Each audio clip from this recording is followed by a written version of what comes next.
Hi, friends. This is Ing, and we are here for Tuesday morning's Praise You chat. Today, we're going to speak with Willem Molesworth from all the way in Hong Kong. He's going to be spending his 9 p.m. with us. And once we get more people on, we'll talk to you about Willem. Good morning. Hello. Tell me where you're coming from. And yeah, tell me where you're coming from. What city? Hello, Mr. Molesworth. I'm going to put you on in a minute. Hey, so really eager to hear from Willem about life and work in Hong Kong right now. It's definitely something I think that I can learn from, and people all around the world can learn from, since there has been so much going on in Hong Kong over the last 6 months, maybe more.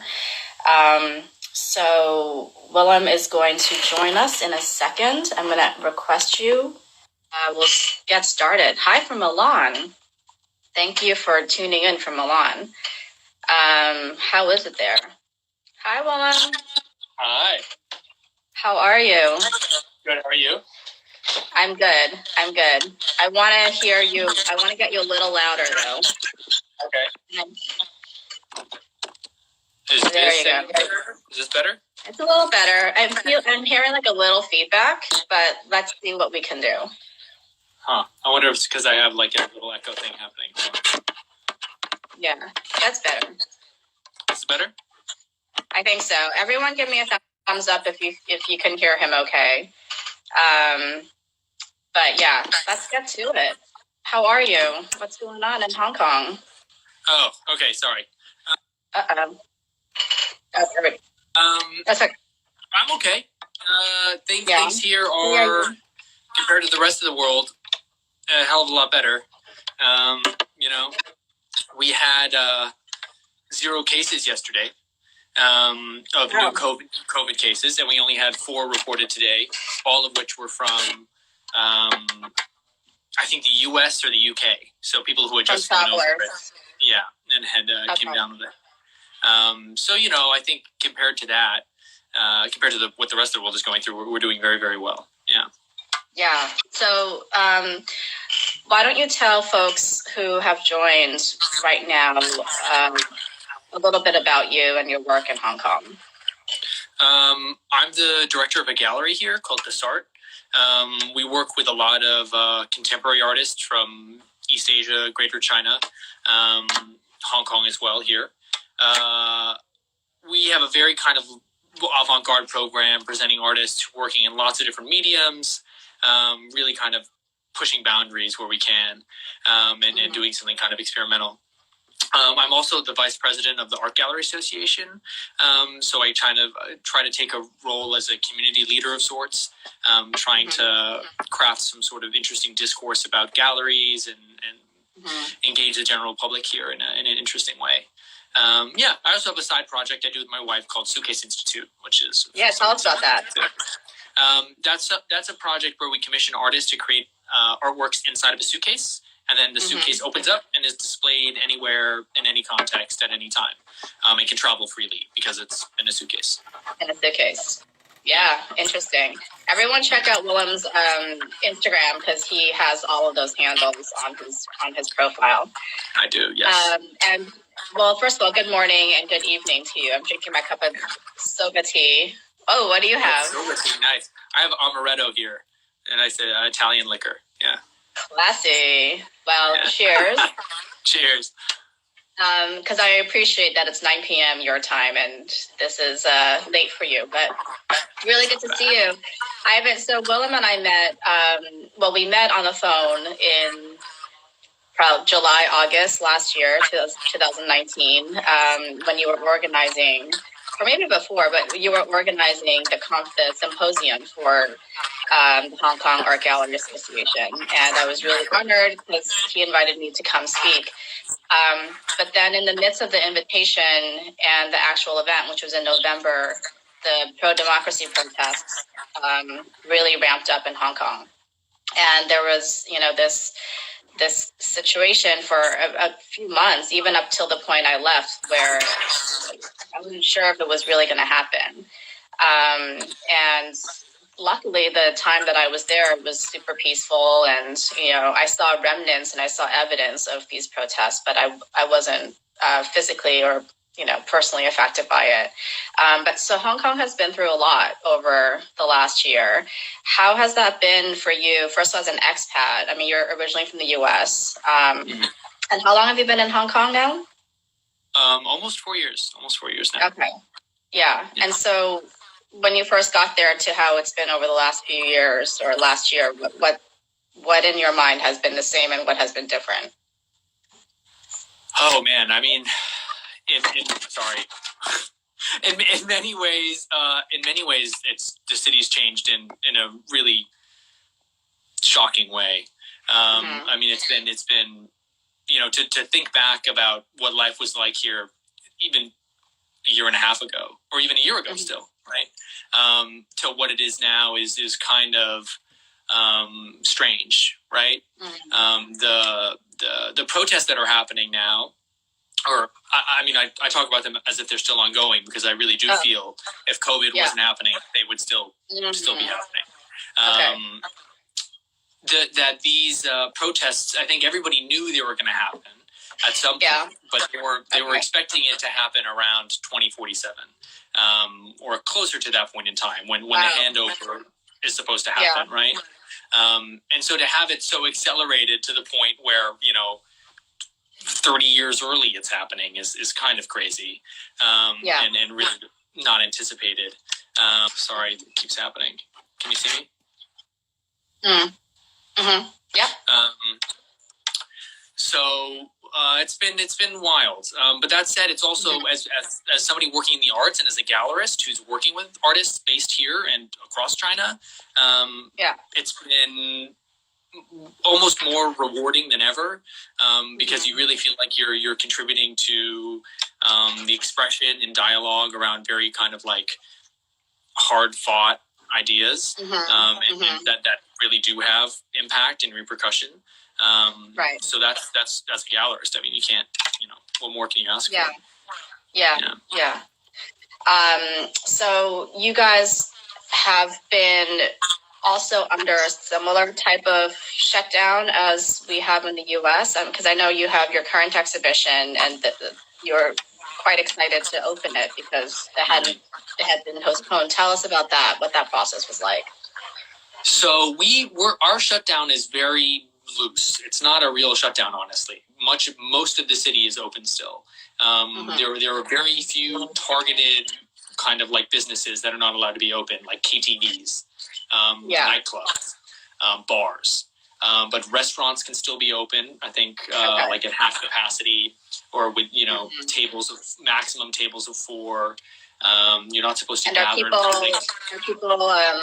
Are people obeying these orders? Yeah, I think for the most part they are. That's, I think, I mean, the government here, I think, actually did not do as good of a job as the people in terms of kind of organizing and preventing the outbreak of this thing.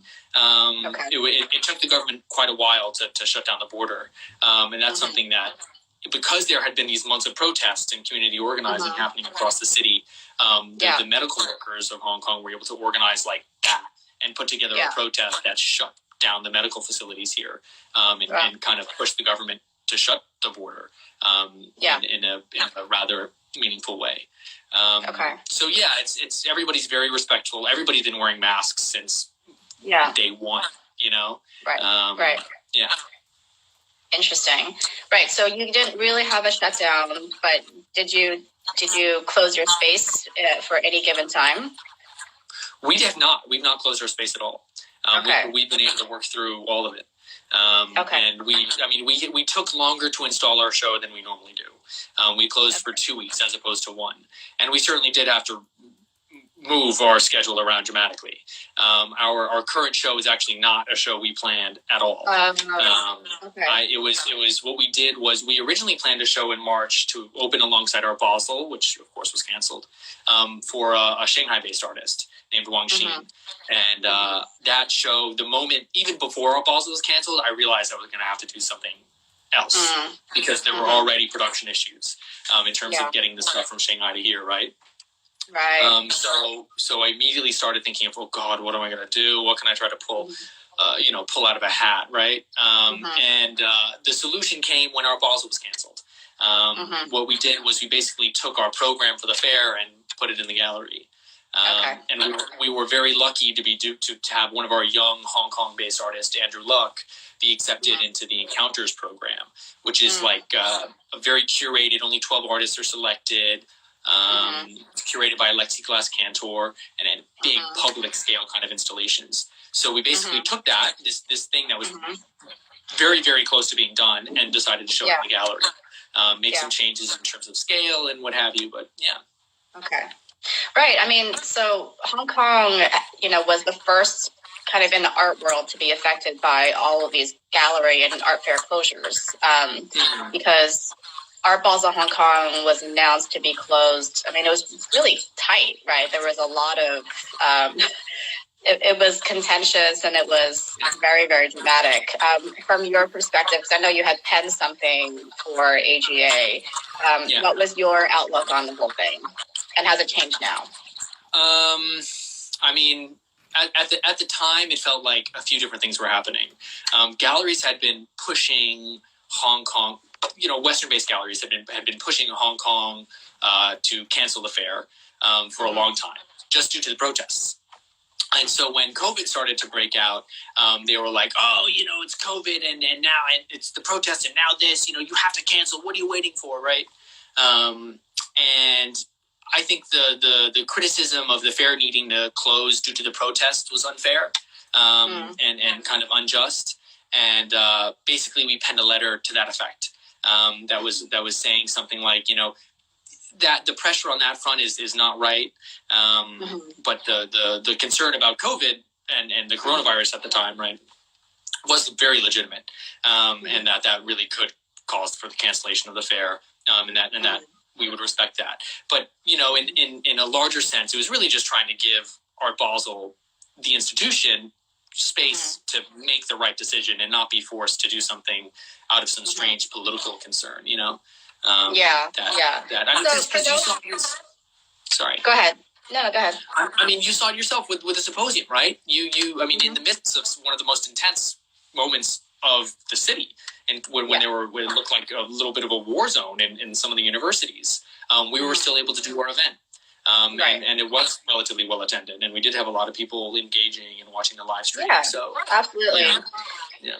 Well, I mean, for those who are just joining in, this is Willem Molesworth from Hong Kong and Just Art Gallery and Hong Kong Art Gallery Association, and we're talking about life and work during COVID-19 in Hong Kong.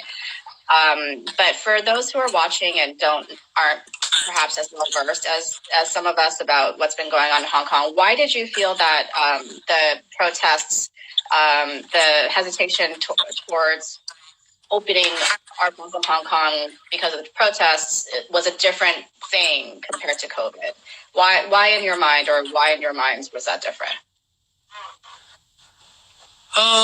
Because the city itself has a huge amount of respect for the arts, and the protest has made that clear on a number. The protesters themselves have made that clear on a number of. Oh, tell us more about that. Why? I mean, the use of art alone is shocking, right? You'll have protests set up, and often art comes out of it, whether that's political signs or cartoons or little sculptures in the streets. I mean, it's remarkable, right? One of the things the protesters like to do is take the bricks out of the roads, and then kind of litter them around to stop cars from kind of driving over them, or as a blockade. And in some of the protests, they took these bricks and they made little like Stonehenge sculptures all over these streets. It was basically an impromptu installation. But I mean, really, you can try to look up some photos of it. It's kind of shocking. And so the point is just that and even as a gallerist living in the city, I was able to do business throughout throughout all of the protests. And did you see did business decrease at all during the protests? I mean, for me, no. And that's part of the problem, right? Or part of the issue here is that people were acting like it was affecting business in a really negative way, and it was not, for me at least.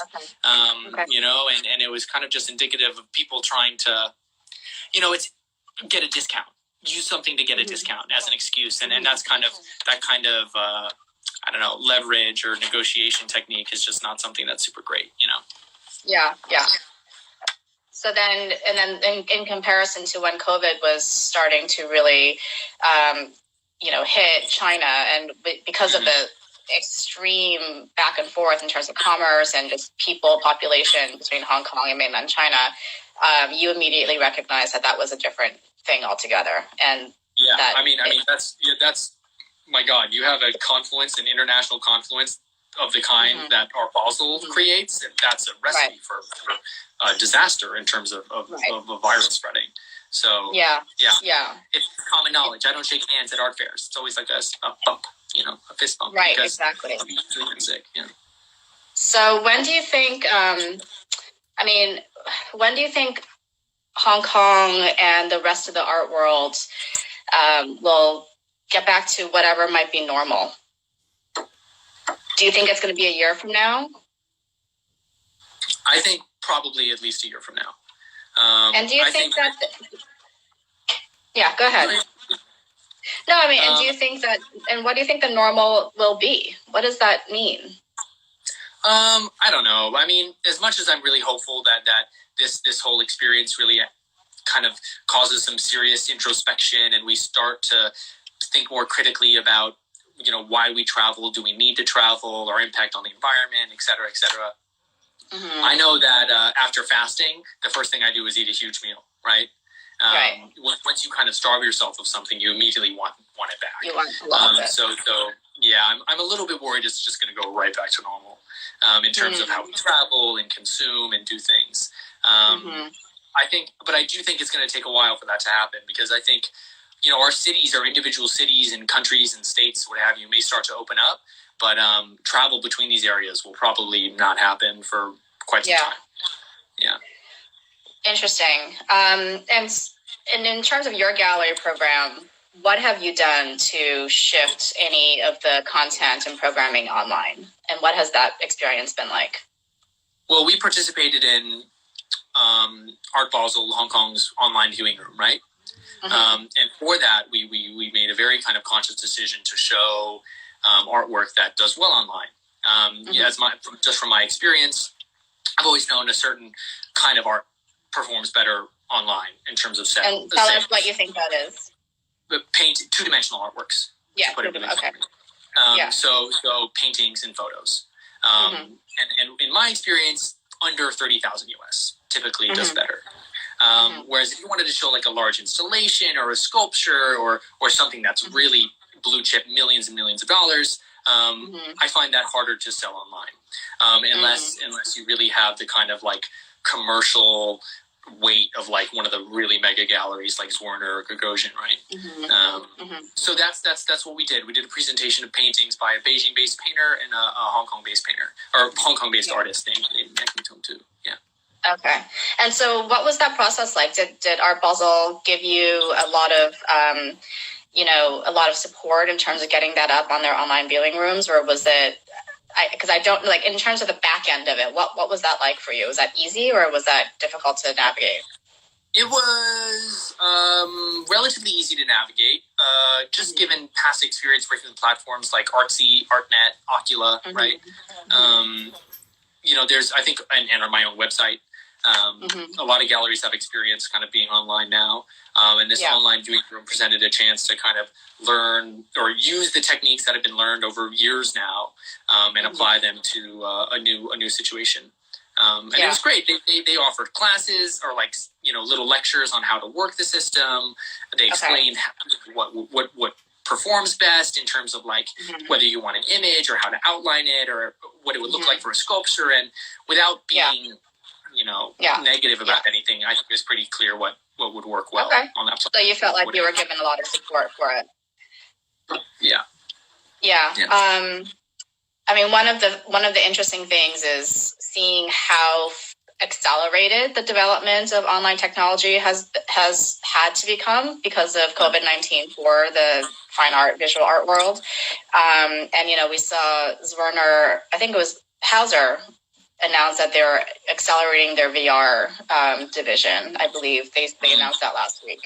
And just a year or 2 years ago, I was having meetings with VR art people, and there's this one VR company that was trying to he was trying to get some insights from me because I was working on some blockchain stuff for art, and there was this feeling on his end that galleries were just didn't this is in New York, but galleries in New York just didn't really understand why it was necessary.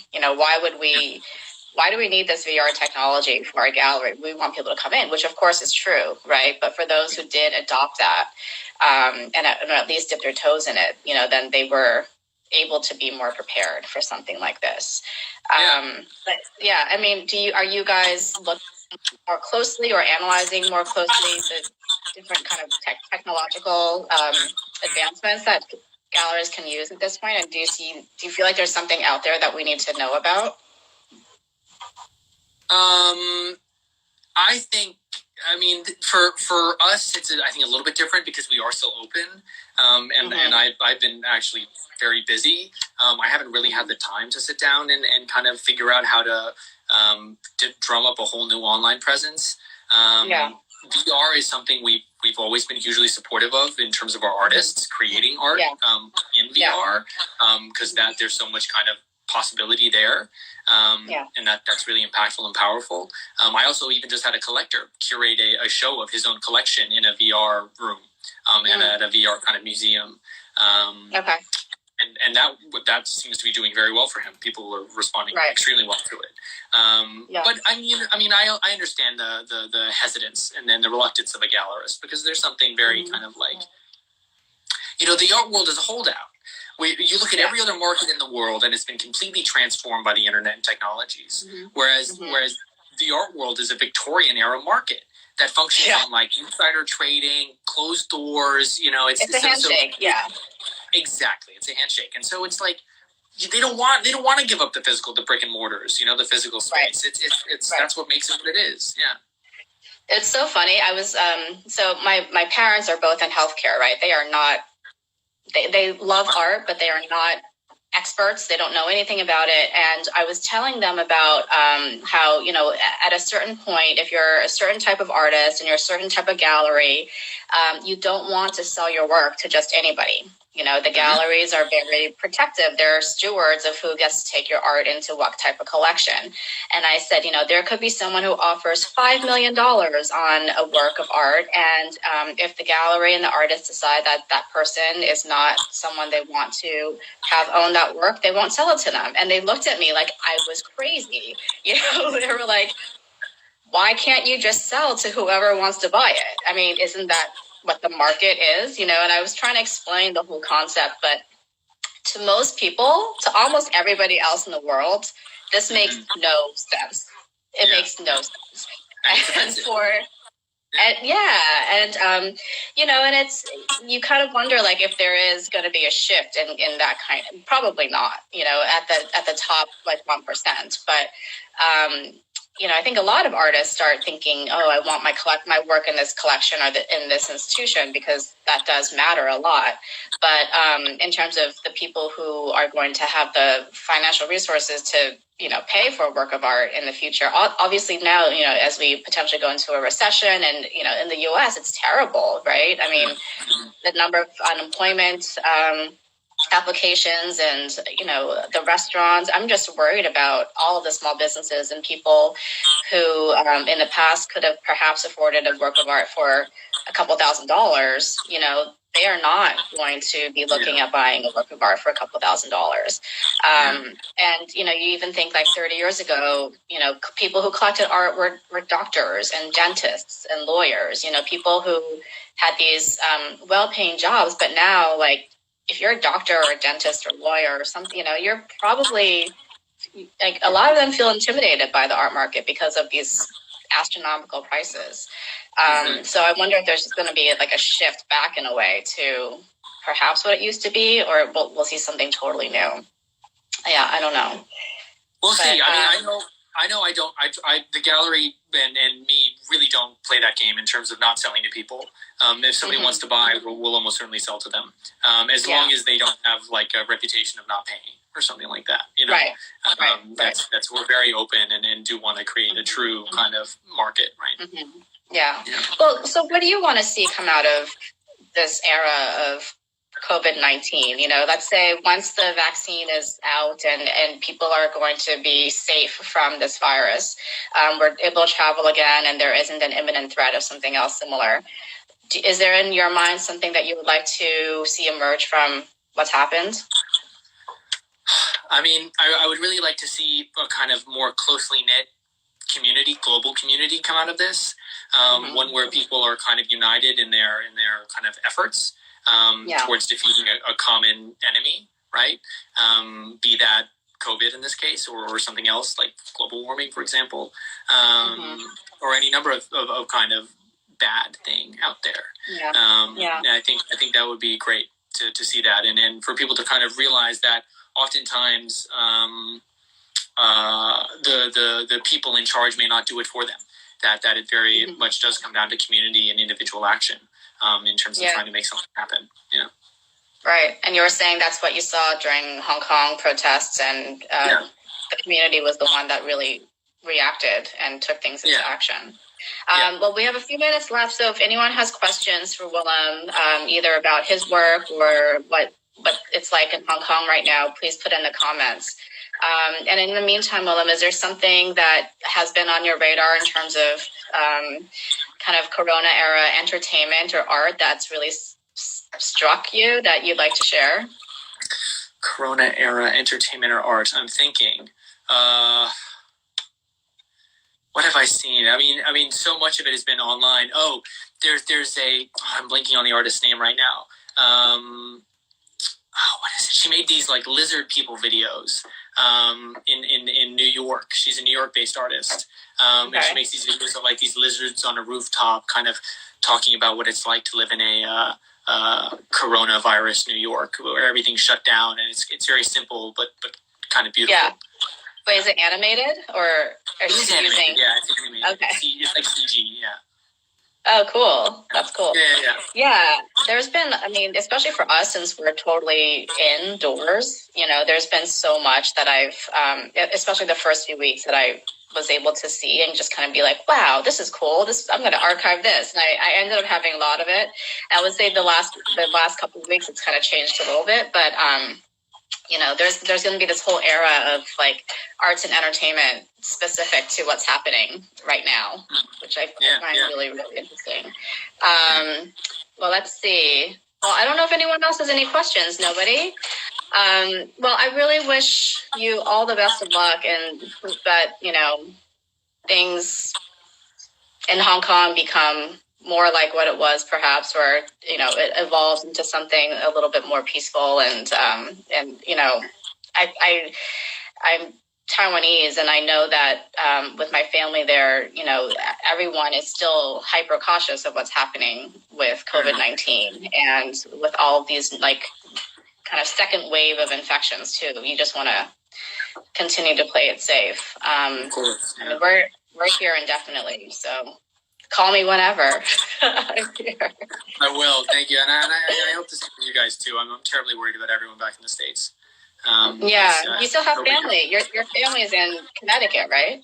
Yeah, my family's in Connecticut. Yeah, they're all no work, all unemployed. Yeah. Oh yes, that's it. Miriam Banani. That's the lizard video. Yes. Oh, cool. Thank you. Yeah. Awesome. I'll definitely check that out.